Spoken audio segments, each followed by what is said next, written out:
2000 harrigarria da, baina frogatua beratzen da. Goizkonio aipatzen du joko.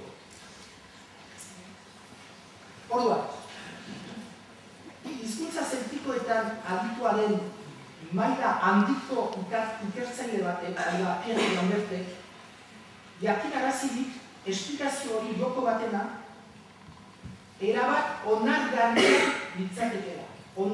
Erabat onargarria litzatekeela.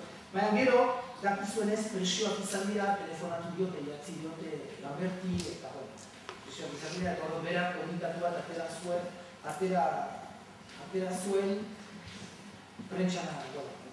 Suposatzen dut ezakit ezagutzen duzuenez historio hori, baina presioak izan dira.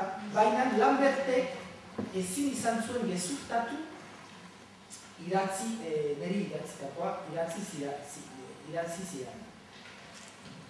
Ez du gezurtatu. Ez baitu gezurtatzen ala.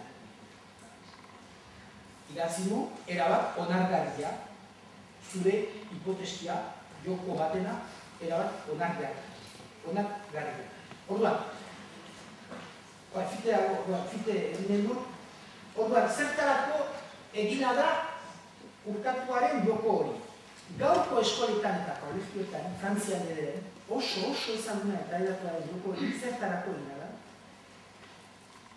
Dakizuen bezala, dakizuenez, forma ludiko bat da hitzak ikasteko. Ikasteko joko ludiko bat. Emaiten dira hitz baten lehenbiziko letra, bizkia eta azken argia. Emaiten dira. Eta ikasle hitz osoa atseman behar dute. Tronpatzen denak urkatuaren parte bat marraztu behar du. Burua besoak zango. Baina normal, zergatik badira 6 urkatu pieza horretan. Ene juriko, 6 gaztek parte hartzen baitute denbora berean joko horretan. Denbora berean parte hartzen dute. Nik eskola bateko, kolegio bateko ikasle batzuei, 12 urtekoak, galdegin diet, zenta eskola batean galdegin dut, eta hori galdegin diet, jakiteko ea hori posible zeriz. Hau da, urkatu batzuekin jolastea denbora bere, eta erantzun didate baietz. Orduan, berean tronpatzen zen ikasleak marrazten zuen bere urkatuaren parte bat, eta bere marrazkia bukatzen zuenak partida galtzen zuen. Orduan, pieza hori ongi begiratzen baduzue, ikusiko duzue 6. urkatuaren marrazkia ez dela bukatua. Zergatik?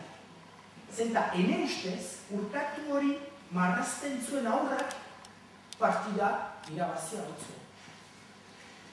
Orduan, zer gertatzen da?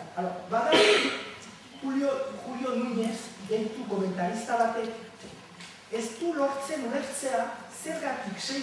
urkatuaren marrazkia, zergatik marrazki hori ez den bukatua.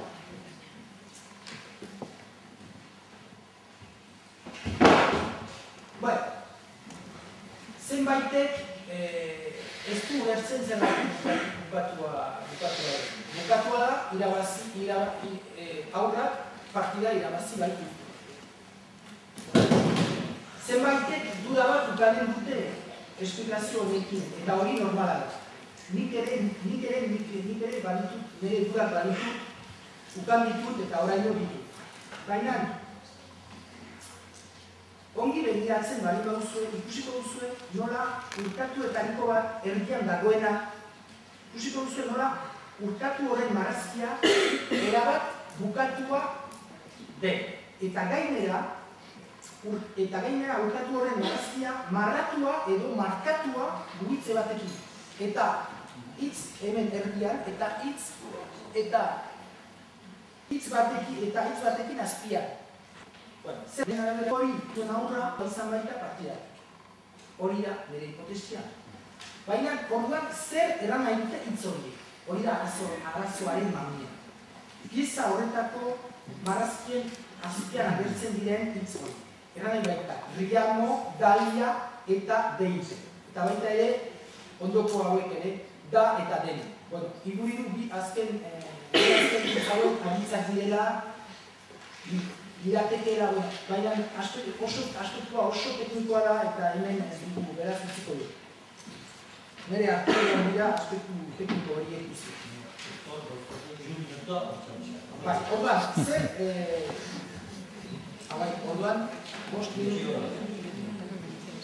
Orduan, zer erran nahi du? Beste bai, hemen PDF-a... Orduan, zer nire hipotesia ara... Bai, hemen... Nire hipotesiaren arabera hitz zeltikoak dira. Garai hartako, Berilako eskualdean mintzatutako hizkuntza zeltiko batean agertzen ziren hitzak. Zelta berantiar bat, ez dakit. Orduan, ikusten duzue, hemen Riamo, ene hipotesiaren arabera lehenbiziko hitza ginuke Riamo, eta hitz horrek erran zuen lehena, bizikoa. Galieraz, erraiten zen Remos. Hori konfirmatu, Matasovic deitzen den anatua. Orduan, hori konfirmatu, Ranko Matasovic deitzen dena anatua. Bigarren, egiten dut, hipotesia horren arabera badu bere koherentzia. Hipotesia horrek badu bere koherentzia. Ikusten duzuenez, ongi esplikatuko nahi. Oso teknikoa da, ez da posible hori esplikatzeko behar da artikulua irakurri eta artikulua baditu ez dakitzen da hori dut. Ez dakit ulertzen duzuen. Hitz horiek zeltikoak orduan, nola da posible nor ziren soldadu horiek infanteria unitate bat zen oso importanta da, unitate hori galiarra zen. Horren, bukatuko dut, zenta kor, prima galita ekuitata kiwi romano dut. Eta orduan nintzen dut, bereia zikatua zen, eta bestalde adituek erraiten digute, Matasovicek erraiten digu, eta baita ere Lambertek erraiten digu, hizkuntza zeltikoa, 4. eta 5. mendean, laugarren eta 5. mendean desagertu, pizkanaka desagertu zirela, pizkanaka, origino desagertu zirela. Orduan, ez dira bapatean Galiako konkistarekin eta erromatarren konkistarekin, ez dira bapatean desagertu. Paradogikoa dena, induriru indartu direla. Hizkuntza konkistarekin, hizkuntza horiek indartu dira. Orduan, bukatuko dut, zenta nire denbora bukatu da, baina zer erran nahi? Erran gana da, aspektu tekniko horiek faltsutzaile bat, balizko faltsutzaile bat, ezin dute hori egin. Ezin dute hori esan dute. Oso teknikoa baita.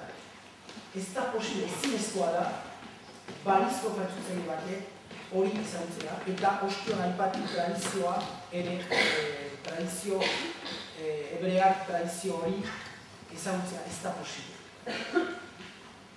Orduan, zer gertatu da? Ene ustez, bere iritzi pertsonala, Lakarra eta Gorrotxategi besteak beste eta besteek ere, beste adituak ere, ene ustez trompatu dira, eta iduridu hau ez dela faltsuketa da. Bukatuko dut,